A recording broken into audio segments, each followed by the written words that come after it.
উফ কি এই ভারী! বাক্সের মধ্যে কি আছে মাম্মা? এই বাক্সের মধ্যে যাই থাক তুমি কিন্তু একবারে খুলে দেখবে না এটা। আমি কিন্তু তোমাকে সাবধান আচ্ছা করে ঠিক গেলাম। আছে। আমি মাম্মা আসলাম। তো এটা খুলতে বারণ করে গেল। কিন্তু এটা না খুললে এটার মধ্যে কি আছে জানবো কি করে? খুলেই দেখি। ও ভাই, এগুলো তো অনেকগুলো কাঁকড়া। কিন্তু এগুলোকে বাঁধা আছে কেন? খুলেই দিই। আরে দাঁড়া দাঁড়া, কোথায় পালিয়ে যাচ্ছিস? দাঁড়া দাঁড়া, এক্ষুনি ধরছি তোকে। কামড়ে দিল রে, মমি কোথায়? মহা বিপদে পড়া গেল, এবার আমি কি করি? কিছু সময় পরে। জাম্বো সোনা, কোথায় তুমি?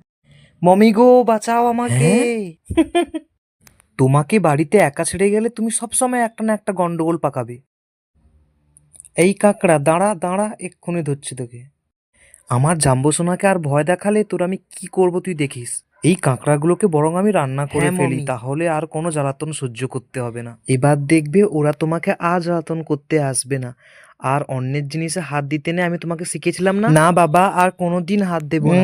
এবার উচিত শিক্ষা হয়েছে তো? রান্না হয়ে গেছে। দেখে তো খুব টেস্টি মনে হচ্ছে। বন্ধুরা, অন্যের জিনিসে কোনোদিনও না জিজ্ঞাসা করে হাত দিতে নেই, না হলে জাম্বু সোনার সঙ্গে আজ কি হলো দেখলেন তো? হ্যাঁ মমি, তুমি একদম ঠিক কথা বলেছ। আজকের আমাদের রান্না কেমন হলো কমেন্টে জানাতে ভুলো না কিন্তু বন্ধুরা। আর আপনারা প্লিজ লাইক, শেয়ার আর চ্যানেলটা সাবস্ক্রাইব করতে ভুলবেন না কিন্তু বন্ধুরা।